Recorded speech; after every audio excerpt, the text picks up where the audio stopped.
Israel's closest ally, the United States, warned it would restrict its military support if Israel doesn't improve aid to Gaza in 30 days. It is the strongest such warning since Israel's war with Hamas began a year ago. Previously, the US wrote to Israel in April to demand more aid to the war-torn Strip.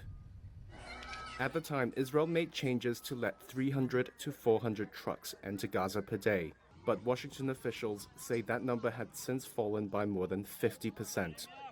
On Tuesday, State Department spokesperson Matthew Miller outlined a letter State Secretary Antony Blinken and Defense Chief Lloyd Austin wrote to Israeli officials on Sunday.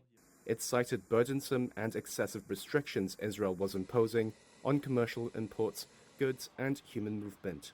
It says Israel must in 30 days let a minimum of 350 trucks to enter Gaza per day, institute pauses in fighting to allow aid delivery, and revoke evacuation orders to Palestinian civilians when there is no operational need. We know that it's possible to get humanitarian assistance into Gaza. We know it can be done. We know that the various logistical and bureaucratic obstacles can be surmounted. And so it is incumbent upon the government of Israel to surmount those challenges and get assistance in.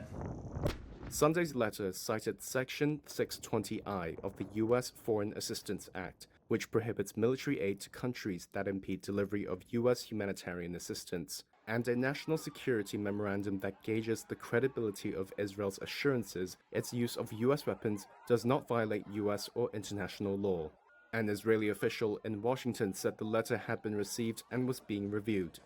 Separately, Washington also proposed a new channel for the U.S. to raise and discuss civilian harm incidents with Israel, though the administration's criticism of Israel's actions in Gaza was balanced with military support, announcing the same day as the letter that Israel would be sent more U.S. troops and advanced THAAD missile batteries.